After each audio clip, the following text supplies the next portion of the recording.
right. Test. Welcome everybody. Welcome everybody.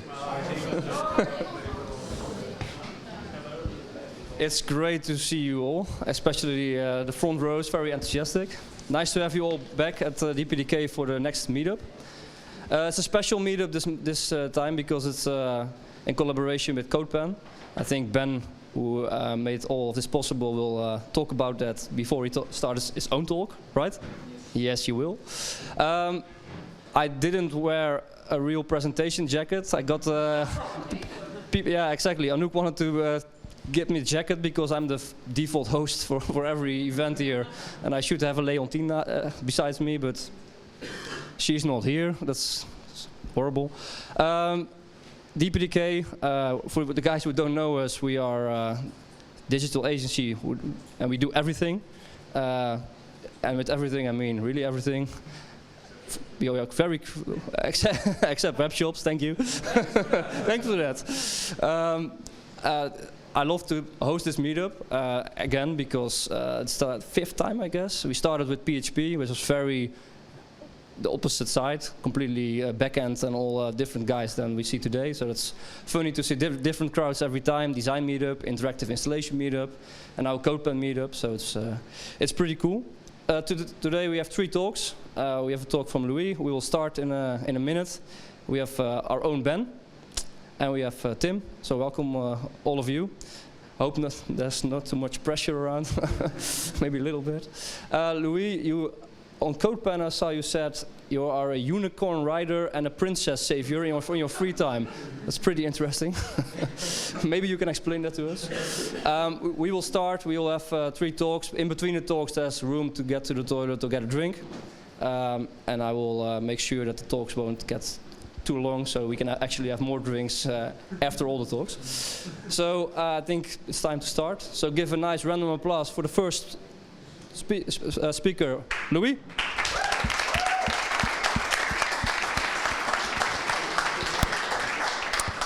Okay, can you hear me? Looks fine. Okay, hi everyone.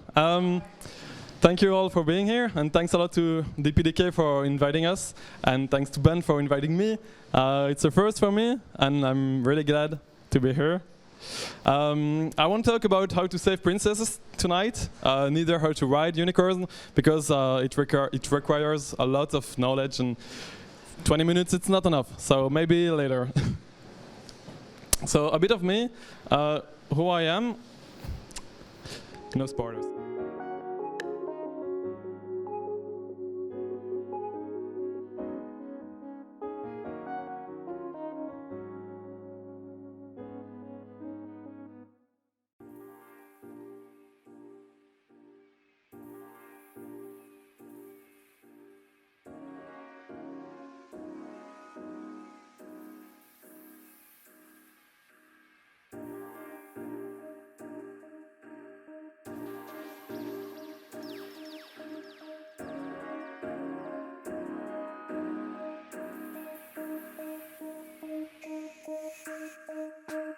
Because you could animate your website, but it was still not enough for me, so I started to learn SVG. And SVG is really nice because it's a good balance between design and code, and since I'm pretty bad at design, at least I love the code part, so I can create SVGs with the code, and sometimes the design is okay. But then someone told me about the JavaScript Canvas API, and this API, it's really nice because you can draw on the browser and you can create some mind-blowing experiments.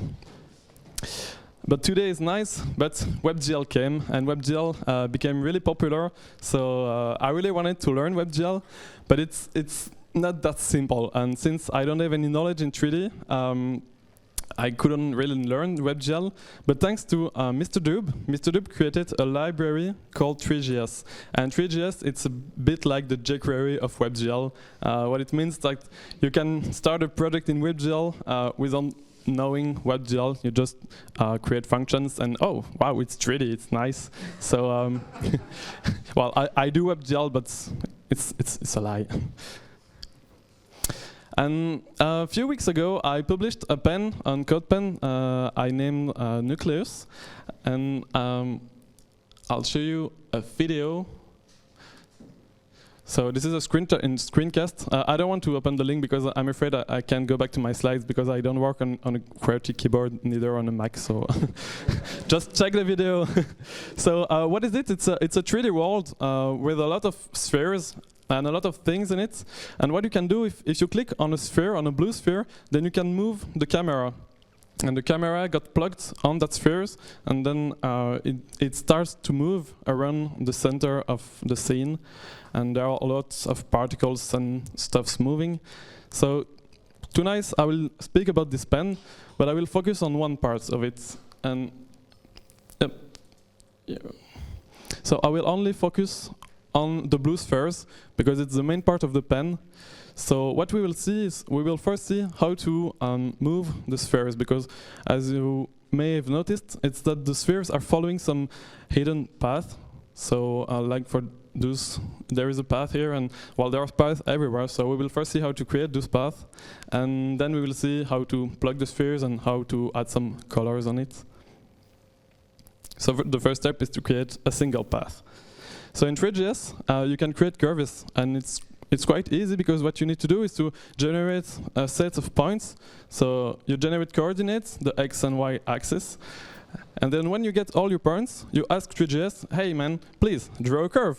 And what 3GS does, it draws you a curve. So that's quite nice because you can create any curve you want. And in my case, I wanted a circle. And why a circle? Because that way all the sphere will move around the center of the scene. So I started with an array of points, and then I asked 3GS, and I got a circle. So as you can see, this is a 2D circle in a 3D world.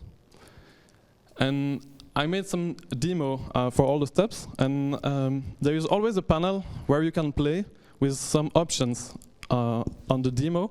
So the second one is the radius, so you can change the radius of the circle. But the first one is quite interesting because it's what I call the path detail, and it's actually the amount of points you will generate. So right now it's 10, but if I put it to 3, then I get a triangle because I generate only 3 points, and then 3GS will return me a curve that is actually a triangle. Now that we have the basic path, we will create a nicer path. So we will randomize it to create something like this, because now the spheres will move in a more random way, and it will be nicer. So how to do that? I could have used the random function, but the random function in JavaScript returns you completely random number, so you can get a 5 and a 10 and a 1 and a 5 and a 1. It's random. It's the purpose of random, I know, but I wanted something random but nice. So what you can use is the parallel noise, and parallel noise, it's really useful because the values you get from it are values that are connected always to the previous one and the next one. So as you can see on this example, you get a curve because it's a random curve, but the curve is made from points that are always connected. So that's the main difference between the random basic function and the parallel noise function. And on the previous example, it was in 1 dimension, but you can play with parallel noise in 2 or 3 dimensions. So as you can see on the left side, it's random grayscale. So all the pixels are completely random, but on the right, all the pixels are connected to the color is connected to the pixel around. So that's why we get some gradients and patterns. And with parallel noise, you can create mind-blowing experiments. That's not mine, but it's, well, you can search on Google, you can create particle experiments, you can create terrain generator, you can create flow field. It's really amazing. And if you're interested, please check Daniel Schiffman. He's like the god of parallel noise and all physics stuffs on JavaScript. He got a really nice YouTube channel. So this is our circle back, but this time it gets a bit randomized. So as you can see, it's more fun, and you can even play with two options. So the first one is the force of the random. So if I increase the force, as you can see, the circle is getting sharper and sharper, because on each coordinate I add more values on it from the parallel noise function, and that's why it's looking less and less like a circle. And the second option is the noise ratio. And let's take the graph, let's take this graph back. So if I take the values from parallel noise with 1 every step, so this one and this one, as you can see, it's smooth. But for example, you can get the values from this one to this one, and then the values will be more less related. So that's actually the noise ratio, and the noise ratio, as you can see, the lower it is, the closer the steps are between the values you get. So the curve is getting more smooth, but the higher the noise ratio is, and then you get values more further to each other. One path is nice, but let's add more. So this is with 10 paths, and you can even play with 100, for example. So you get a sphere, a random sphere. So maybe someone will create something from it. Maybe. Okay, now we have the path, but we still don't have any sphere moving around. So let's add the spheres on our curves. So we will take the curve back as an example. And in 3GS, if you want to know the coordinates of a point along your curve, it's quite easy. You just need to ask 3GS, please give me the coordinates of the point at 50%. And then 3GS will return you the coordinates, for example, of this point. And if you want the coordinates at 25%, then you will get this one, 75%, etc. And using this function, I'm able to plug all the spheres on my path. So what I did is I asked 3GS the coordinates of random points along all my path. But it's still not moving, so let's move them. So we will reuse the same function to set the spheres, but now we will increase the percentage at each frame. So this is the point at 50%, but on the next frame of my animation, I will ask the coordinates of the point at 51%. And that way, I get my sphere to move. And all my spheres are moving because I'm asking the coordinates of the points that are right next to it. And if you do that fast enough, then you get an animation, because it will go faster and your eye cannot see it step by step. And in case one sphere is reaching 100%, what you need to do is just to go back to 0%, because in the demo, the curve is a loop, it's a circle. So when you get to 100%, it's actually right next to 0%. And that's it. You get some you get some moving spheres. Easy, no? And you can even play with the speed. So if you increase the speed, it's actually the distance between each points you're asking to 3GS on each frame. So you can have fun to increase the speed to even higher values. But everything is white, so let's put some color on it, because color is fun. So I created a tool on Codepen to generate an array of random colors, but colors that are related to each other. So I'm using the HSL value, and with HSL, I can create a range of colors by setting an angle, a star angle, because the HSL is the hue saturation lightness, and the hue is the color wheel. So it's working with angles. So I set a start angle, and then I set a range. And in this range, I create some random colors by asking the random function. So if I move the start angle to the left, I will get some random colors in the green, in this green area. And you can increase the range, and then I will get colors from the green to the yellow. So it's actually almost 360 degrees. So it's not that useful, but you can play, for example, with a smaller range like this. It's not that pretty, but if you play with a smaller range, well, you can have colors that are pretty nice to each other because they are all in the same range of color. And there is one touch you still need to do is to hide the curves, because right now we can still see them. So if we set the opacity to 0, then you get your curves to move like they're floating and you don't know where is the actual path. And I created a collection on Codepen, so if you're interested to learn how to create the next step, you can check this. You will be able to see how to create the black hearts with the atoms, the white atoms rotating, or the stars, because there are some stars floating around. So if you're interested, please check the collection. And if you are interested in anything else, please talk to me after this. I don't speak Dutch. Well, I understand a bit, but please in English. Thank you.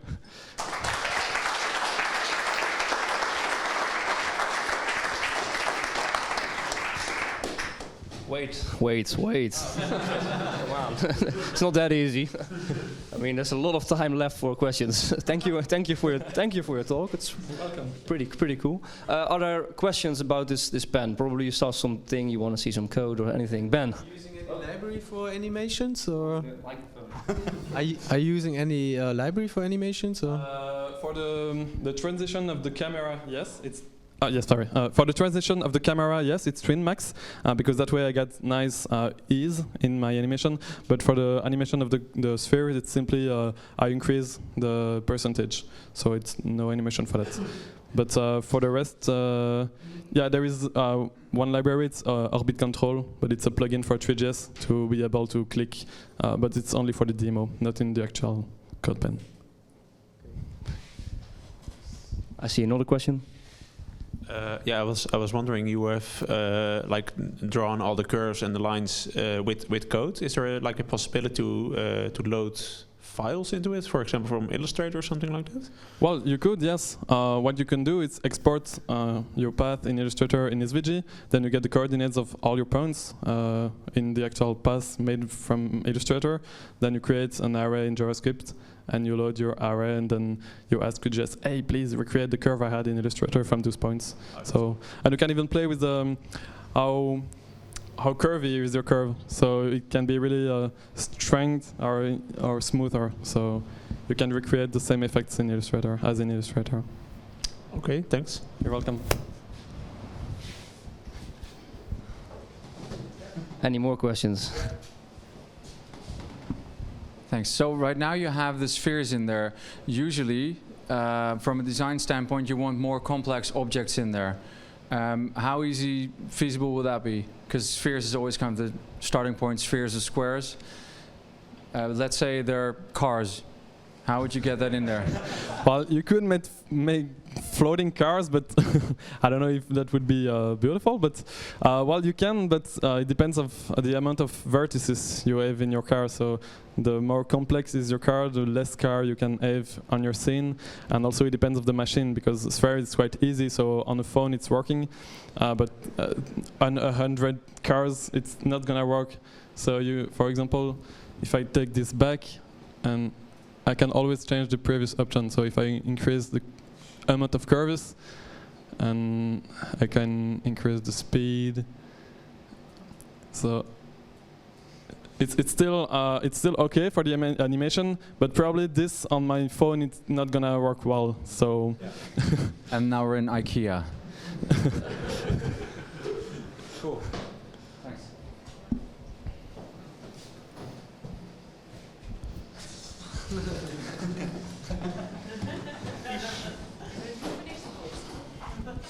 All right. I really like what you created. I have a question about the Berlin noise you've used. I assume it's a simplex 2D one, right? Yeah. The question I have is that did you pre-generate it before using it, or is it actually generated while you're building the code? No, it's on the fly. Okay, so it's. But as you can see, the path is not moving. So once the path is generated, yeah. I'm not calling the Berlin noise anymore. Okay. So but you could. Yeah, you could make the path moving and it's getting to float even more. It can do a lot of things, but no, it's on the fly, but it's only on the load of the code. And sorry for that, there is a plugin for the Perna noise because it's not included in JavaScript. So there is a plugin from GitHub. All right, that was my question. Thank you. Any more questions? Did you ever consider to use like a shader for the vertex transformations, or? Yes, after I made the pen, because when I started to create this pen, I didn't know what shader were. So the last step, well, I can try to open the pen live, but sorry if I break the computer.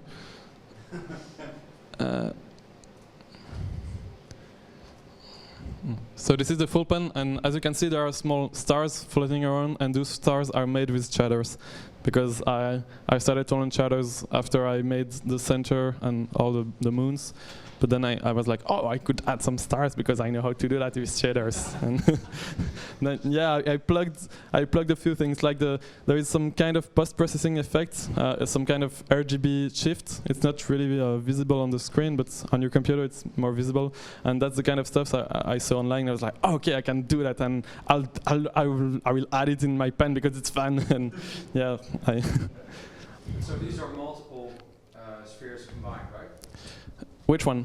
Well, there's a wide one, and then there's different ones. These are these multiple kind of objects in one? Yeah. In your example, you had one big sphere with all the little spheres, but these are kind of multiple together, or? No, there is only, well, all the paths are along the same basic circle, but with the pollen noise, they are getting. Well, the options are really high, so that's why you have a feeling that it's not the same. But okay, so the wide one is also within the same, because the speed is quicker. Oh, no, sorry. That's something different. Yeah, exactly. Okay, yeah. No, that's something different. It's not using the same the things I explained on my talk. It's really just rotations along the black heart. So, yeah.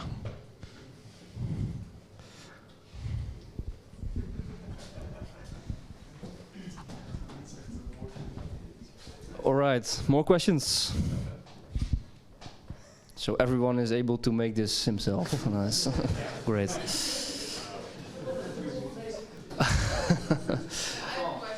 You have a question? Yes. No. Hi. In the beginning, you said you work at an agency. Did you ever use something like this already in a commercial project, or? WebGL, no. The 2D Canvas API, yes, but WebGL, not yet. Is this something you can show us? Probably not. Because this is really cool, but I'm already thinking, how can you use this in something for a client? Or well, instead of a background video, you can add a WebGL animation. Well, but no, definitely. Well, you could have a portfolio using this. Like every sphere is your head floating around, and then all your projects are, and you need to click on the project. So I wanted to know that. That's an excellent idea. But I don't think for a clothing shop it will be useful to have all the T-shirts floating, and I want this now. This is like what I do at night, so it's not the kind of the stuff I do when. Okay then.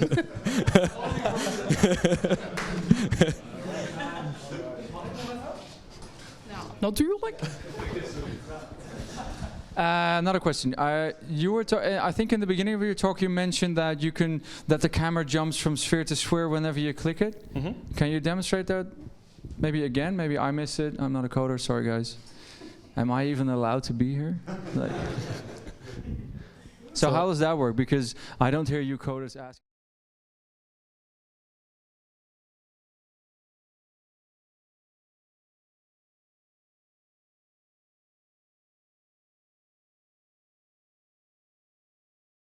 Then when you click on the sphere, I get which sphere you clicked on, and then each time the sphere is moving, the camera is moving as much as the sphere, and as you can see, well, not here, but if you click on the sphere, it's actually disappearing, because otherwise you couldn't see anything. So it was a bit shitty. So No, that's because that's really cool. no, it's only on the moons. I don't want anyone to get a stroke tonight. But in the options, you could increase the speed and try to follow, but maybe not for your heart. It's not good. So could you program all the kind of different lines on different speeds? Because everything is moving at the same speed right now. No, they are not. Maybe it's not that visible, but Sorry. on the animation, yeah. Oh yeah, I see. Yeah. There is actually a range from the lowest speed and the highest speed. So, for example, those spheres are really, really slow, but that's probably close to the slowest they can be. And if you increase the speed, sometimes you still get really slow one. So, for example, this one is pretty slow, even if the max speed is to the highest one. And will the lines always extend outward, or could you also kind of make them go inward? Now you're approaching a sphere. Could the shape of the lines also be kind of completely randomized? That one line would go way out left, but on the other line it wouldn't go out, but it would go inward. Well, they go on to the inside too. It's okay. It's I don't think I can put more. No, but that's on the step when you generate the randomness. So if I increase the force, so you could have yeah, exactly. Yeah. and you could have a different force for each circle. So you could have some that are really smooth and some that are completely exploded. And then combine those shapes, so you have smooth and the asymmetrical ones. Yeah. Cool. Because right now it's the same parameter for all the curves, but you could set different ones. Cool. And you can even have squares and yeah, because then it would, like when it turns kind of real with the spheres, it will be really. Now you still see symmetry, but it would be really like it's outer space, whatever.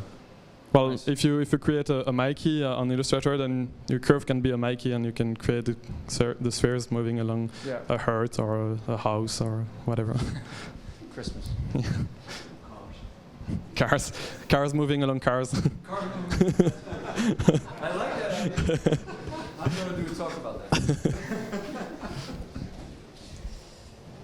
All right, I think you deserve another applause, and thank you very much.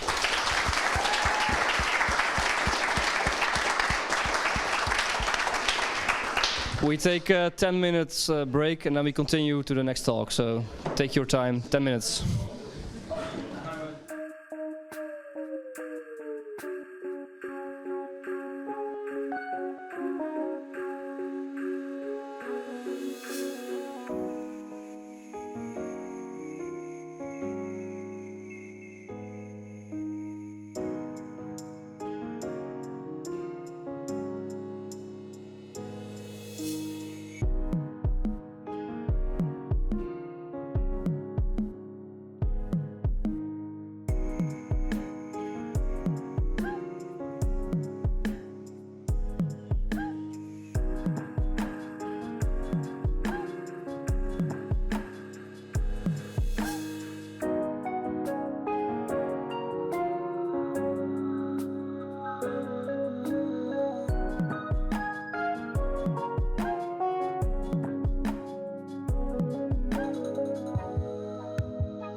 Alright, we are back again.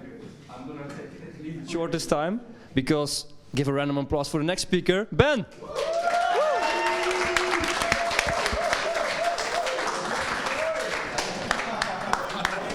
That's so not fair. So welcome everybody. I'm really proud to have you here. Exactly with the stormy weather. So I expected that already because yesterday I just get a notification from the NS app, so it will be completely no trains riding today. So I'm happy that the two guys were already here, so that we have talks at all. So hey. And first of all, I want to thank for DPDK for making it possible to host this meetup at all. So it's not normal that you're finding a venue. So because I already did like 2 Codepen meetups, and it's always a struggle to find a good venue. And we had like burgers and beers just as normal. So thanks for DPDK. And like an extra thank you for Anouk. She made the visuals. Like always, like stunning visuals. So really cool. Thanks for that. And thanks you guys. Laura is the girl behind all the organization, and she's just like no. But she did always a good job. And I'm not sure if you saw this pic on Twitter. I posted that yesterday. That was also Laura, and she looked stunning. So that was good. Yeah, thank you guys for just joining us and giving the talk. As far as I know, you're both virgins and talking. So both of you, you're still a virgin. So, but it started awesome, and I think it will end also awesome. And you guys, you just rock. So thanks for that. So, So the story is actually I wanted to have a speaker team that reflects actually Codepen itself and that reflects DPDK. So DPDK is not just Dutch people, but we have people from Spain. We have someone from Denmark, and is Julia still here? She's from. Oh, she left already. So she's from France. So we are an international team, and our speakers are from Belgium, from the Netherlands, and from Germany. So I'm from Germany, obviously. And my name is, my mom picked it. Sorry for that. And it wasn't me. So maybe you think of this guy. So my mom cried when he said like I'm the Pope and my name is Benedict, but that's not me. So that okay, I'm not the Pope.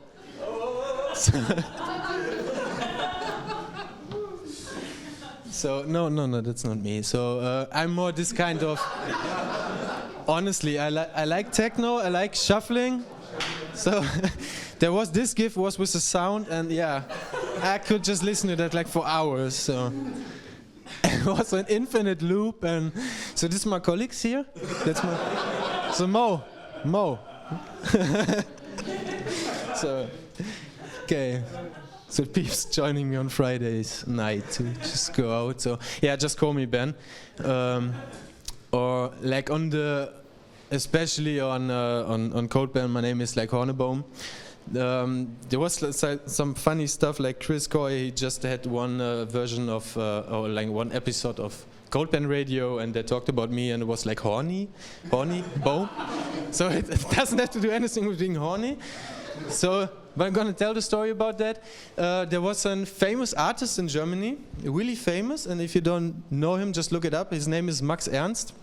And when he was a child, he had a pet, and this pet was a bird. It was not like normally people have pets like a dog or a rabbit or something, but he has a bird, like a black bird, and he called him Horneboom. And this bird died exactly in the same night when his younger sister was born. So, and he thought, like, oh, maybe the sister took over the life energy of the bird. So the bird has to die, sister can live. That was the story. No, it's not trippy, but this is just like really naive, kind of childish fantasy. So, and I was busy of picking a name because I was graduating from design university, and I was thinking most of my colleagues just pick a name like their full name minus design plus .com, and it's just like no, it's not gonna work. And I'm a big fan of his work, and he was also part of the surrealism movement. Also reflecting my work in the past, so I was thinking, maybe that is something. I was reading his bio, and I just stumbled upon this story, and I think this is really kind of how I work. It's kind of naive, it's kind of fantasy, and sometimes it's accidentally that I'm finding something and it turns out to be something nice. So I just picked with that, and the good thing is the URL was not taken, so it was for free. So if you search for Horneboom, you will find me or kind of weird gamers who took this name. Then you're ending up in game forums. So that's the story about my name. And in 2015, I just decided to going Dutch because it was Michael sending me a DM message on Twitter. It's like, hey, maybe there's something to do on DPDK. So I'm like, why not? So I just decided to go to Dutch, and you see that even he really likes that. Giving me applause. So pretty dull. So at DPDK I'm a creative developer, and when I started here I was pretty well good in CSS, and the first project that I was dumped on was purely JavaScript. And then you can just show how creative you are and how good you are in picking up things. So they just stuck with me, and I'm really proud to be here. And mostly I'm working on front-end stuff, not that much CSS. Mostly it's JavaScript, and mostly things to just figure something out. So the can I say like the hard stuff, or maybe that other people don't want to because there are no resources online like Sweet.js or Pixie, outdated information that you can find on the internet. So just crushing against walls again and again and again, and yeah, this is what I did like in my free time, because I was working as a designer, print designer in the past, like really heavy. This was also what I graduated from. I was really on a design school, and yeah, because I was such a super fast designer, I was always done after 2 hours at work, and then I had like 6 hours left to do something. And maybe you know this kind of stuff. You have like your browser window open when the boss is passing by, and it's like Command M, and yeah, I'm just busy with my layout program. Yeah, but actually I was busy on Codepen. And so the most popular stuff that I ever did was while I was working, actually. And I think this is maybe also the story how DPDK stuff get noticed me, because on my profile it says like I am living in Germany and in Rotterdam. The story is actually that I had a relationship with a girl in Rotterdam, and we were traveling a lot. So, and she said like, yeah, why not just put it on your profile? And it was true, because I had this 2 locations, and yeah, it was good. In the end, it was really good. So I came here and started being a creative developer at DPDK. So what's the story about me and Codepen? So when I started working a little bit with code, it was because I needed a website. So as a designer, you probably don't have that many connections to developers, because you're in a design school. So if you then decide, okay, I want to have a website, then you're somehow lost. So what you're going to do then? So you're going to research on the internet. And resources in the past, it was like CSS tricks, and that was mainly it. So what you're going to do, so your learning curve is more or less like this. So you're just reading something, trying something out. You have to build up every time a site structure, opening it, and then you're seeing it in a browser.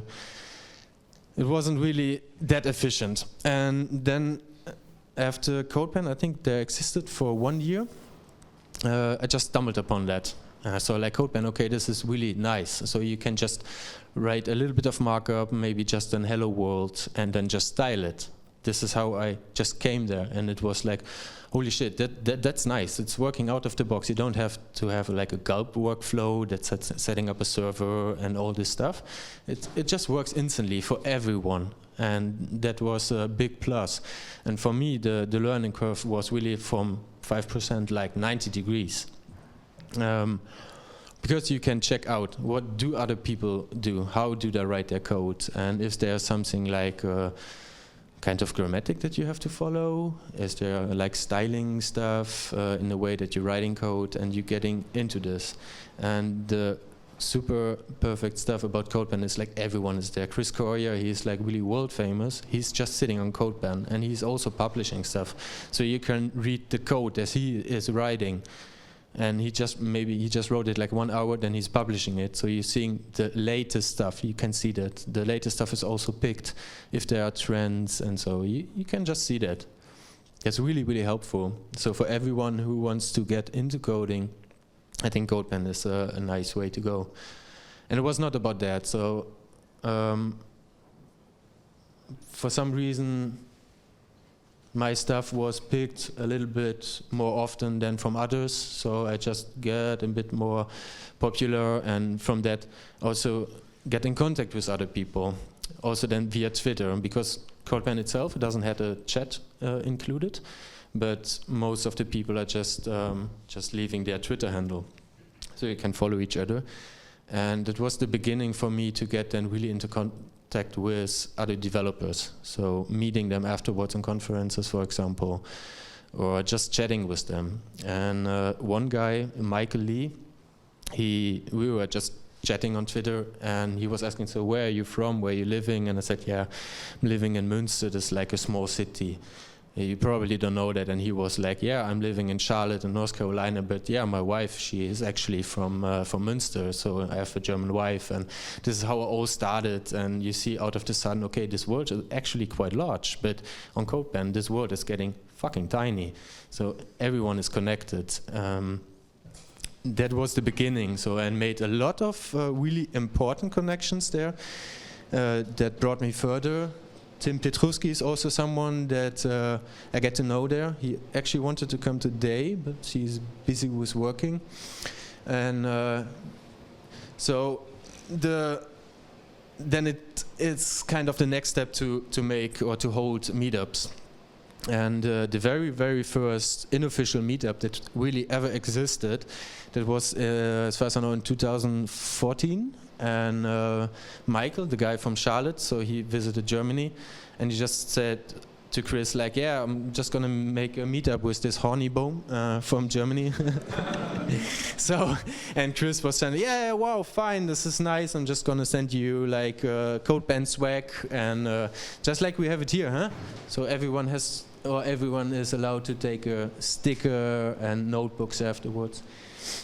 So he was sending that, and yeah, we had the very, very first unofficial meetup, and it's honestly the same T-shirt, still the same T-shirt, and yeah, this is Michael, and we did then afterwards also projects together. So I made like logos for him, and he was supporting me when I have just questions, and he's, as far as I know, he's more into mobile development and kind of stuff. And quite funny, he's moving to Germany this summer, so because he doesn't like Trump and his politics, so so he's moving his ass over.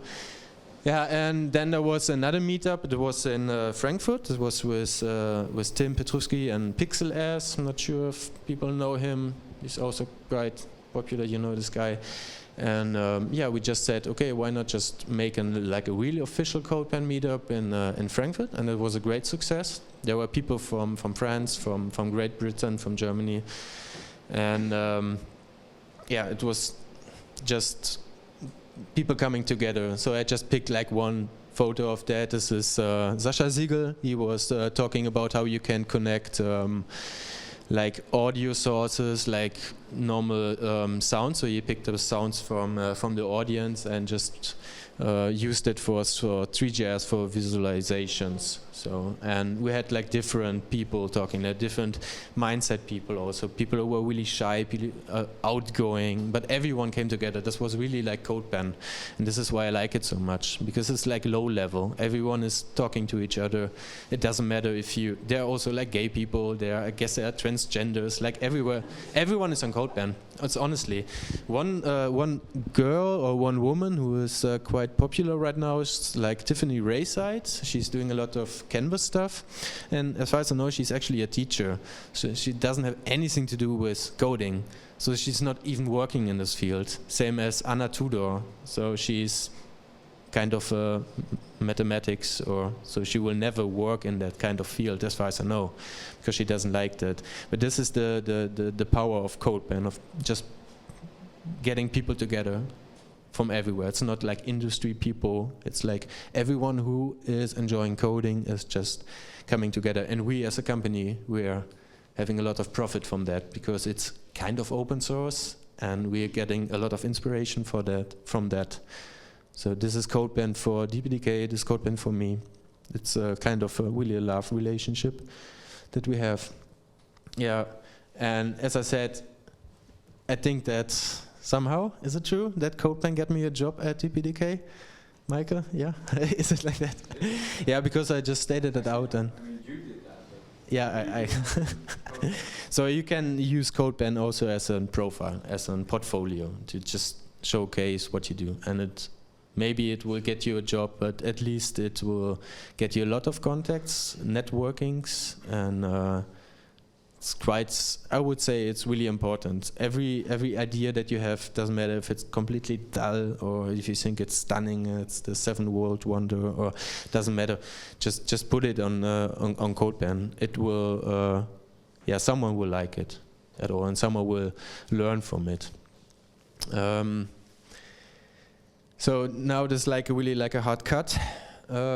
Stopping with talking about Codepen being so awesome.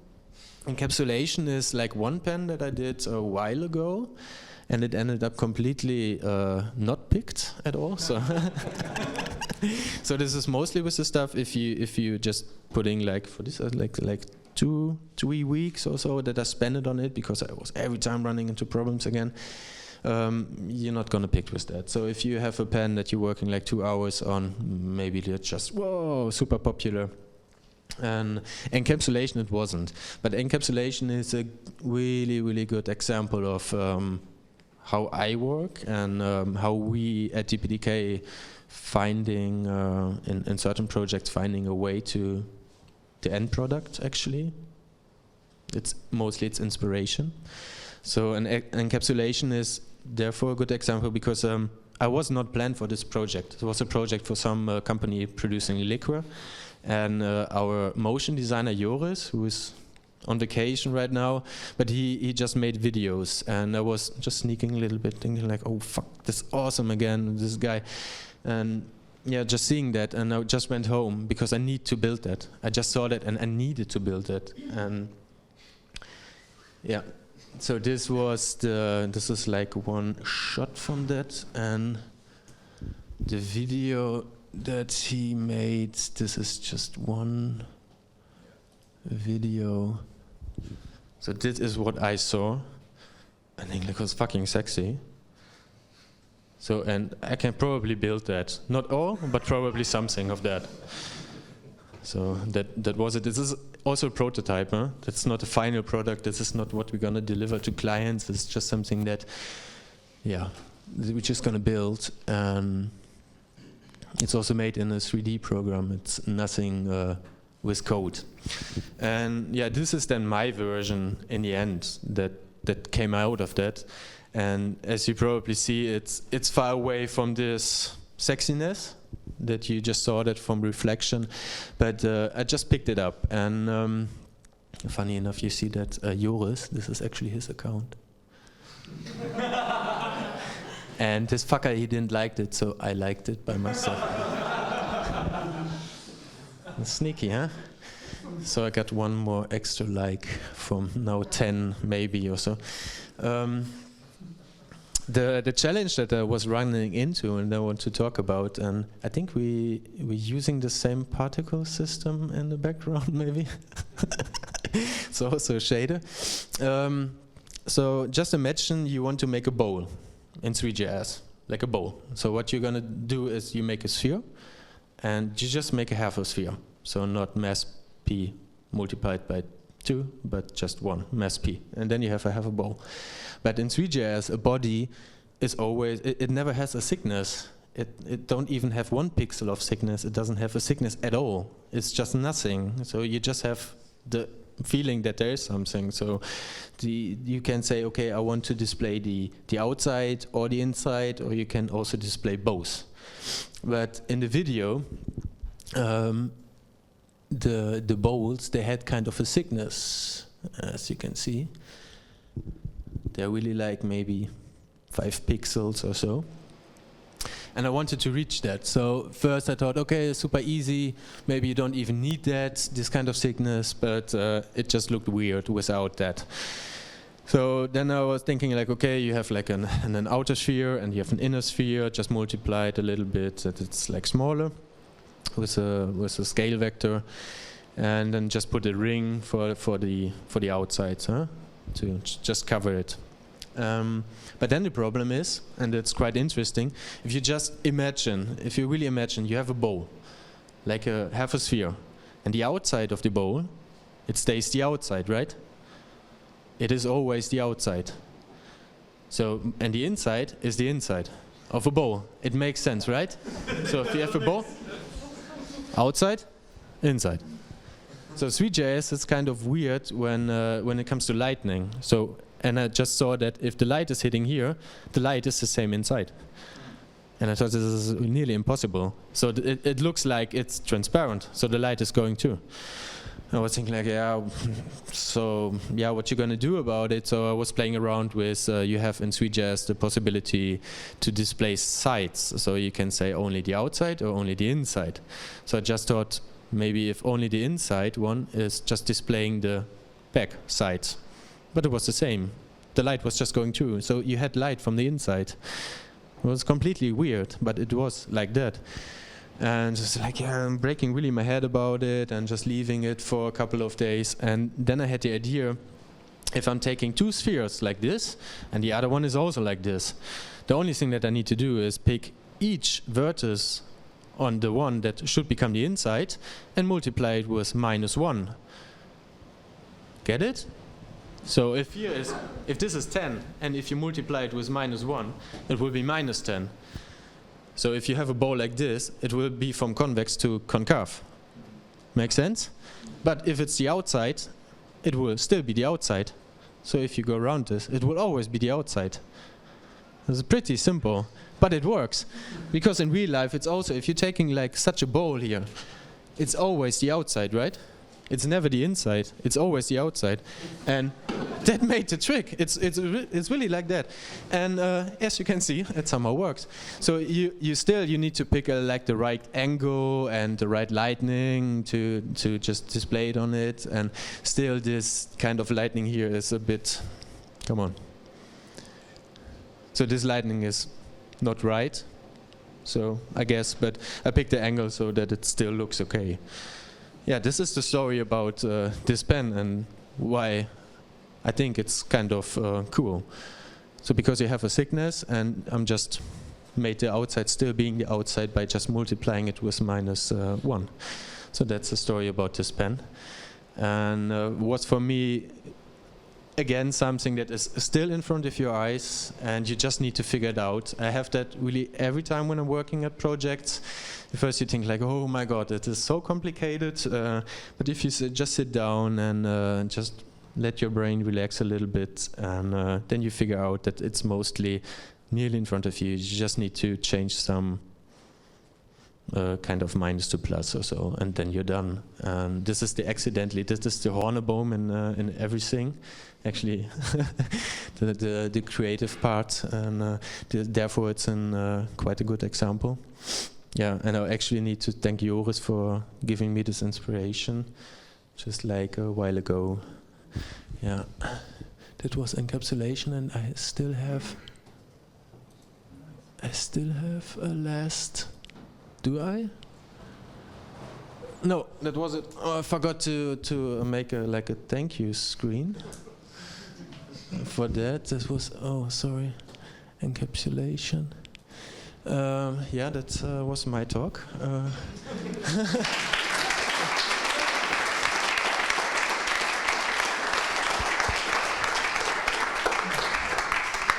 I think most of us DPDKers learned more from you in this past half hour than in the 2 years before. Not true. But that's okay. You're from Germany. So, but I have to wait. I have to wait for now like 3.5 years, and then I'm 5 years in the Netherlands, and then I can ask for citizenship. Nice, yeah. Then No, you like kind of. Ouch. Kind of. That will not happen. All right. It was a very inspirational talk. Are there any questions for Ben? Hi, I really liked your pen you showed with the encapsulation. It's called. You were talking about the problems you got stuck into with the lightning within WebGL. Is that a bug, or does it need more improvement, WebGL, or what's your point of view on that? I just guess that that 3JS and WebGL, it has a lot of limitations. So, and I think like calculating the light, if I'm not completely mistaken, where's Mo? Yeah. So, if I'm not completely mistaken, that lightning is really heavy to calculate in WebGL. Yeah, the problem is, or the difference is between, like if you have a 3D program, like let's say 3D Studio Max or Maya, they use ray tracing to actually continue. Yeah, to me. So it's quite complicated stuff. So, all right. Yeah, the difference is that if you compare it to a 3D program such as Maya or 3D Studio Max, those programs usually use ray tracing, which actually just checks if light bounces off something, where it's going to hit, and it's going to do that for 1 million lines. Like, it's going to check exactly where light is going to hit and where it isn't. While in 3GS, that's not really feasible. too much calculations that are needed to actually do a full ray tracing on every frame. So in 3JS, it's more of a approximation of where light is going to be and how it's going to be reflected against other surfaces. Yeah. I think this is only also the reason why it goes through. When I was researching for this problem, I was reading something on Stack Overflow that a guy, he just made kind of a box with holes in it, and he just put a light inside this box, and he was wondering why in the room that he made next to it, why it also was lighted up. So therefore it just goes through the walls, I guess. And yeah, but if you imagine for just the movie that I showed, it takes, I guess, with this computer, with like the superpower Mac, it takes the night to render it, and you cannot really expect like your browser to do that just on the fly. And maybe you can achieve more stuff if you write your own shaders, your custom shaders, but still, I guess it's really limited. So my inspiration for most of the stuff now with 3D is like Instagram. I'm following a couple of people there who are doing kind of 3D stuff, and it's really like, oh, I need to do that. But if you look at the lightning, then you or at the images itself, then you see the lightning is really the sexiness in the images, and lightning and shadows and 3JS, it's kind of heavy to make, and especially. Oh, are we dying now? Is it so far? We are sinking. We are sinking. No. Yeah, you can, maybe you saw that in 3JS, you can have shadows, kind of blurred shadows, but if you want to have this kind of shadows for material design or really spread it, I think just forget it. Then just don't do shadows at all. Just do something different. Be creative with an idea. So that's it. Yeah. Any more questions? Yeah. You have showed here one example of when you saw something nice and you want to create it here. Is there also an example for the other way around, when something saw here at DPDK your work and thought, I'm gonna make a movie of this? Not yet, no. It's mostly the other way around. I'm still hoping that this will ever happen. So I'm also making kind of stuff like, what was this? Still have this in my. It would help if you would share it then. I did. I mentioned it in the chemistry. So this is something that, from what I think it could be interesting, but this is just my point of view. That's super simple, super lightweight. The only thing that I'm using is a GIF. It's just a GIF, and the box that you see, it's just an image. You can use an image for a border. It gives you this effect. So this kind of stuff I'm doing, maybe that could be interesting, but haven't been. Or physics. I don't get why he's always switching to this. Fucking annoying. So, yeah, this is like physics, huh? So you can, come on, give me bubbles. So, sparkles. Yeah, maybe one day, because we're actually quite busy with sparkles, right? Yeah, exactly. Are we? Aren't we? Talking about, we use this. I'm honestly the sparkle developer. Yeah. Okay. It's so many sparkles the last months. Yeah. Okay, thank you. There's room for one more question. Somebody? Okay, do it. Yeah. Did you learn more on Codepen by watching other pens or by creating your own pens? I think by just, in the beginning it was really reading the stuff from others, definitely. Yeah, but my work on Codepen was, until I started here, was just based on CSS. And if you got the grip on it, so like the first months was really like checking other people's code, and then afterwards, if you just understand how it works, then you're just starting and doing your own stuff. And it's more like inspiration that you see, oh, you can use this kind of property, and what could I do with it? So it's mostly like that. Yeah. Or just reading the specs on MDM and then thinking like, okay, I never played with this, so what can I do with it?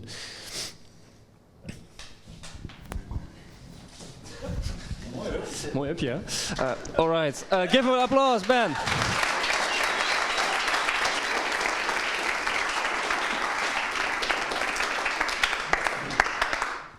That means another 10-minute break.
All right.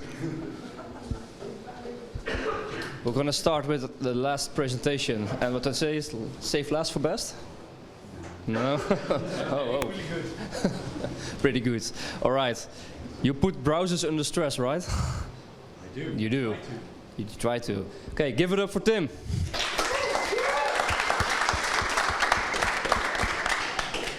Hi. I'm going to talk about conceiving creative code pens. Yeah, I'm not going to show you very visual.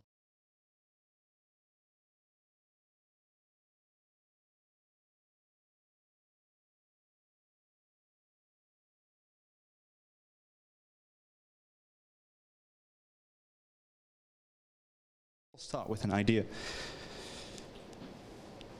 So my name is Tim Severin. I'm a front-end developer at V Company, and I'm a technical writer, often at sitepoint.com. I sometimes do articles on my blog and stuff, but mostly on sitepoint.com. And I'm a Frontiers Workshop team member, so I also organize workshops. So I'm pretty busy. But in my spare time, I also do code pens. Last year, I decided it would be a good idea to do one code pen a week or more. And I'm going to try that to keep that up for the rest of the year. So ideas and inspiration is quite a big deal to me. Before I continue, and fair warning, there are some animations and flashing things. If you're sensitive to motion, look away. So, inspiration, where does it come from? The easy way is to borrow stuff. There are some really creative people out there, and way more creative than I am. So the easy way is to borrow stuff from others. This, for example, is a GIF I found on Imgur. I can't remember how I found it, because I don't often browse Imgur. But I found it anyway, and I found it fascinating. So I decided to recreate it with CSS. So what happens here is I've got a lot of divs. For each line, there's a div. And I apply a border radius on each div, making it round. On two sides of each div, I apply a border, making half a circle. And then with CSS animation, I do the rest. So this was quite easy, actually, but a lot of fun to do. This is a more complex example I also found on Twitter. Matthew Lucas is a graphic designer, I think, and he made this, and it looked really fancy. I think he made it in C4D. It's a 3D program. But yeah, it's super fancy. And I thought, I can do this with WebGL.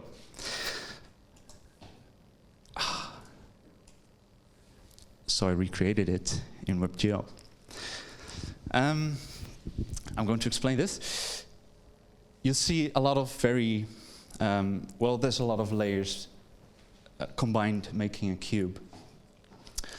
Each layer has a different color, so on top there's a greenish color. It looks a bit white from here. And on the bottom there's a purple-ish color. The bubbles are generated using Perlin noise, which the other two speakers also demonstrated. This is a 3D Perlin noise.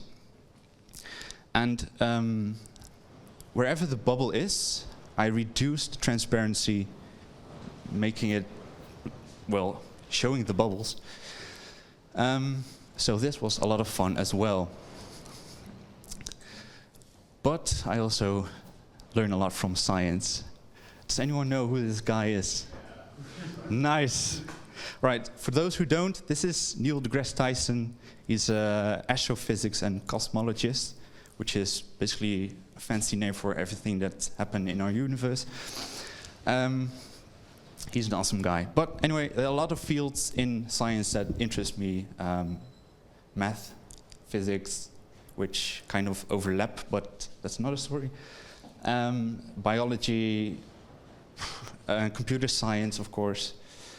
So instead of focusing on making pretty things, I like to make things based on something. This is an example of super simple physics. This is me being bored on New Year's Eve. The inspiration is, of course, well, look out the window, you'll see fireworks. And the physicky thing about this is gravity, physics, friction, and velocity.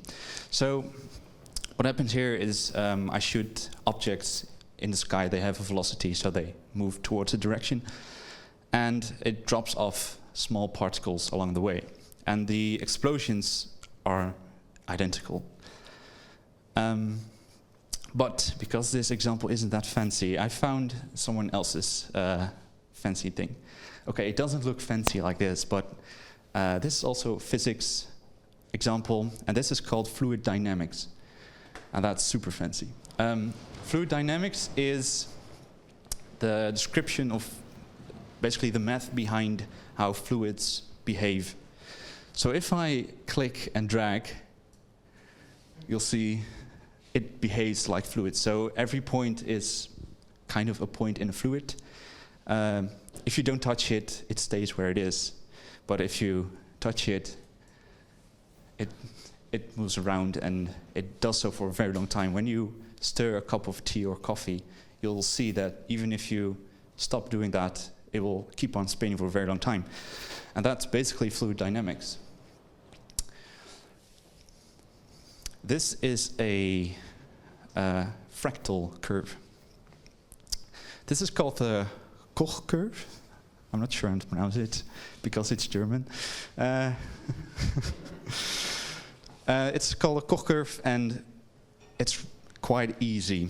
If I click this thing again, you'll see I start with one line. I divide it into 3 parts, and the center part is also divided and put under an angle of 60 degrees. And what you get is, from one line, you get 2 flat lines and a sort of triangle on top. But if you repeat that step for every line, you get this. And as you progress, as more you iterate, you get very complex shapes, which is nice. And I've added 2 variations to that. I thought, well, a triangle is a shape. What if I use another shape? So I've tried a cube, which creates a sort of pyramid out of cubes. And I've tried putting 2 cubes on either side of the line, creating this. It doesn't look too fancy, like I said, but it's really interesting to do. Yeah, this is, I think, a mixture of math and computer science. Again, everything overlaps, so. This is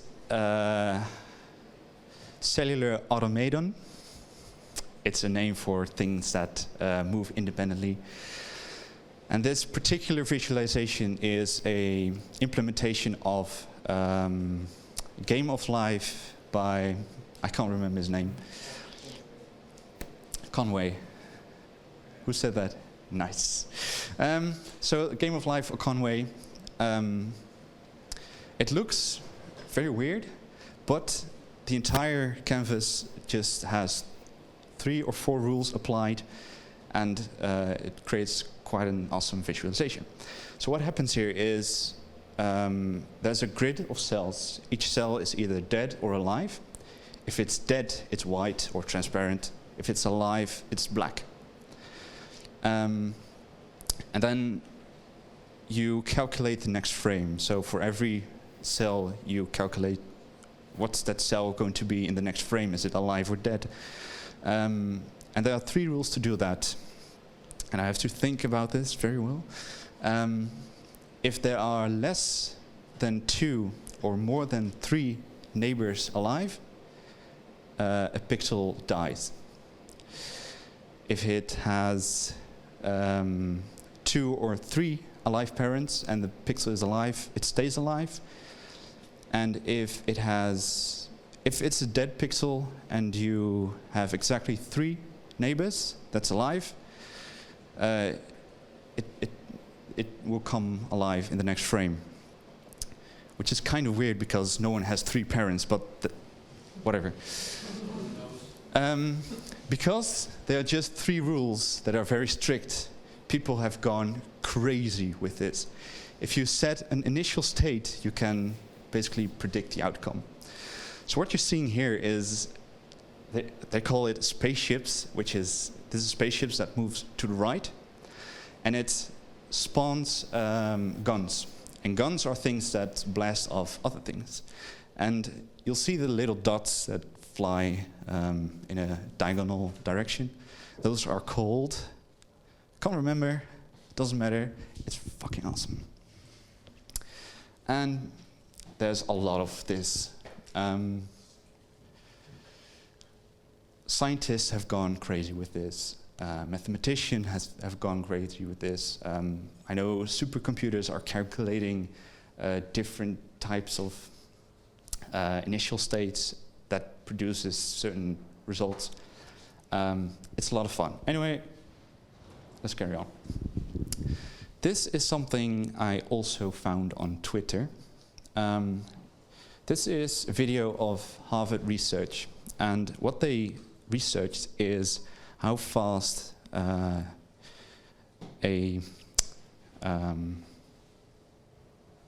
remember the name, how fast a single cell organism can evolve. So what they did is create a surface, and they divided it into panes, in bits, whatever.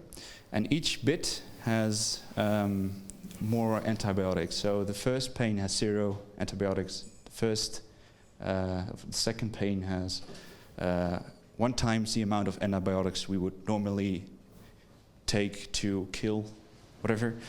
And then it just multiplies by 10. So there's a layer of 10, a layer of 100, and a layer of 1,000. Now I'm going to click play and you can see what happens. So they start. Oh, I'm just going to turn off the sound. So they spread normally, no antibiotics, and then a mutant appears, and they just grow through the antibiotics like it's nothing. Now, later on in the video, they evolve into, they mutate again into more advanced species, and they just carry on until they reach the center, which is 1,000 times the amount of antibiotics, and they just mutate. I thought it was really cool and looks pretty cool, so I made a Codepen out of it.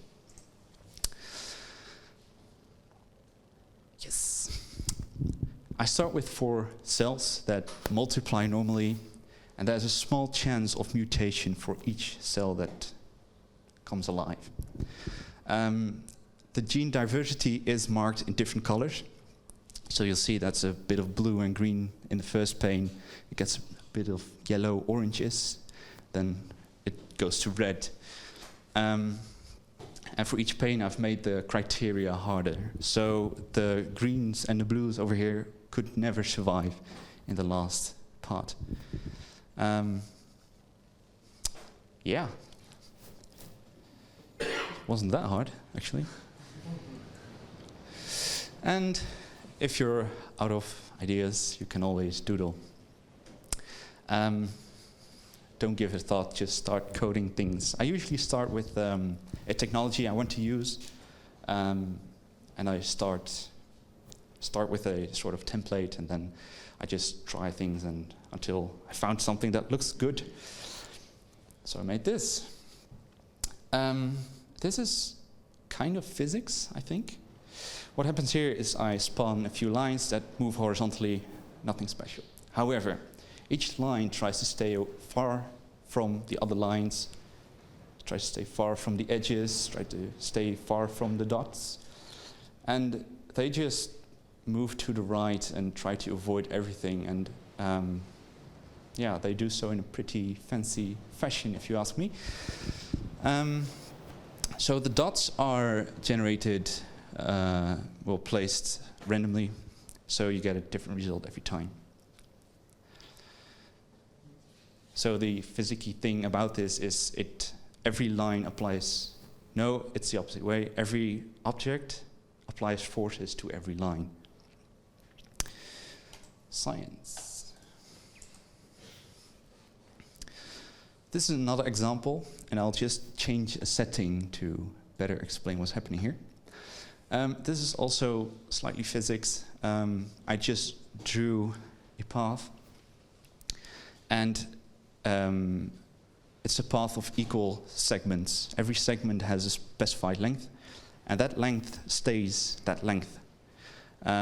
Just like you would have a chain or something. Anyway, every point between each segment, I give it a random velocity. So much, it's similar if you had a string, and you would keep it up, and if someone pulls the center up, your hands come closer. So that's basically what's happening here. I'll just restart it. So the center points, they have random velocity, so because they also move upward, the two ends come together. Now, this isn't very fancy, so I changed the render settings. Instead of just drawing a line, I just keep previous frame and draw a very barely visible line on top of it. And this is the result. It gets some smoky effect. It's, well, I think it's cool. There's also parameters you can change, like the amount of parts. Let's carry on. If it works. Yes. This is another doodle I did. The rendering is similar to previous demo, so I just draw a lot of lines on top of previous frame. And every line is not random. So every line has a lot of parameters you can change in that panel. It's kind of hard to explain, so if someone's interested, you can ask me after the presentation. So I can tweak parameters and get very different results every time. The interesting thing is, because nothing is random, if you keep the same parameters, the result will be the same.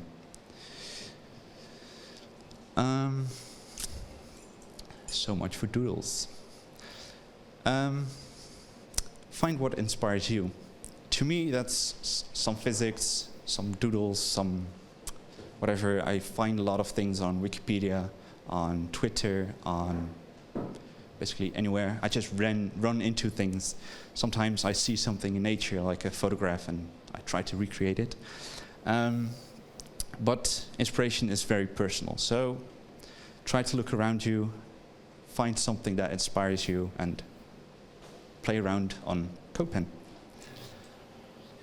Thank you.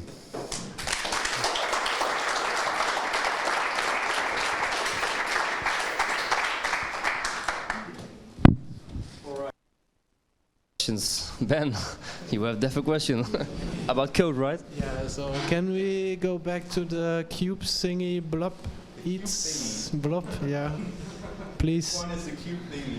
With the blobs in the cubes. Oh, the layers. Yes, layer. You were rushing. That one. Yeah, please, more detail. More detail. Oh, so it's really like planes. It's like 50 planes. Every stuck layer on each is other, or? Yeah, every layer is a plane, and it has opacity, allowing you to see the planes underneath. And with 3D Perlin noise, I can determine which areas should be more visible than the rest of the plane. So it's a shader. It's a shader, yeah. So I have a Perlin noise in a fragment shader, and per fragment, so per pixel, I just decide whether the plane should be transparent or not. So that means physically they're only planes, and the blobs are just made from colors from the Perlin noise. Exactly. Oh, okay, nice. Yeah. Tough. Okay. Thank you. Yeah, but it's unfair because you're showing too many. Have too many questions actually. But next one. All right. If you want a private session, let me know. Whoa. There's some Codepen love going on. Nice. I have a question. You've shown a lot of crazy examples based on science and on specific math. Is there any example you can show us that you've used in a real life project? None. None. Aye. No, I've worked at a creative agency before, but at the time the technology wasn't evolved as it is now. But I currently don't work at a very creative agency. Well, we do creative stuff, but for a very specific branch, or very specific industry. And I don't get to do these things. But I do want to promote Canvas and WebGL to visualize data. So perhaps we can do more interesting visualizations. All right. Any more questions? So much, Ben. Come on, you're gonna have the last question. Come on. I can see you want to ask something. Come on. Anything. So that was all Canvas, the thing with the lines, because how are you gonna achieve this really fine lines? Because like as far as I know, like 3JS is limited when it comes to Internet Explorer to have like only pixel lines, nothing that is smaller than a pixel. It's not that; it's more that what you called like smoky. So it was native Canvas or this one? Exactly. This is Canvas. I'm sorry, I didn't. Is it normal Canvas? Because there's also kind of a library, something is called processing. Yeah, all right. So is it that or?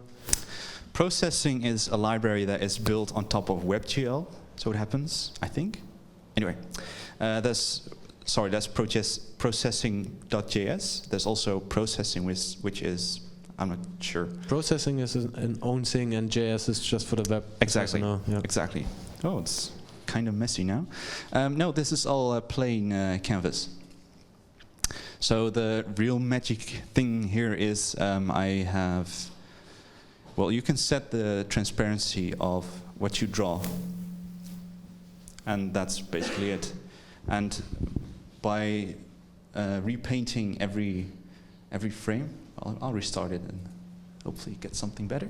So then it's more fake of the eye because it hasn't transparency. Exactly. Oh, There's no relation between every line or every frame. It just renders on top of previous frames with, well, it's barely visible. Just when I enable this, it just clears previous frame and it draws the line as a fully visible line.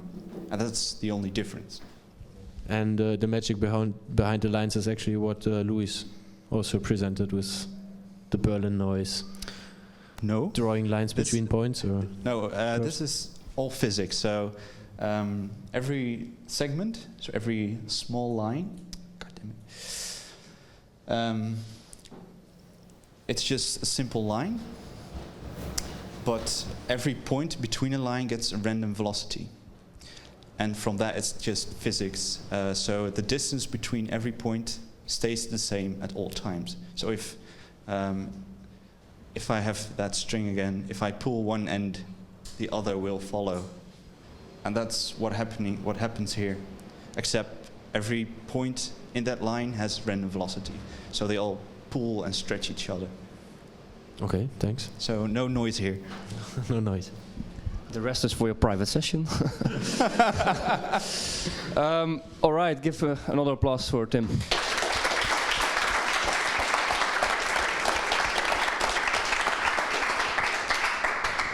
We're gonna move to the end of this meetup, and I know there was someone in charge of actually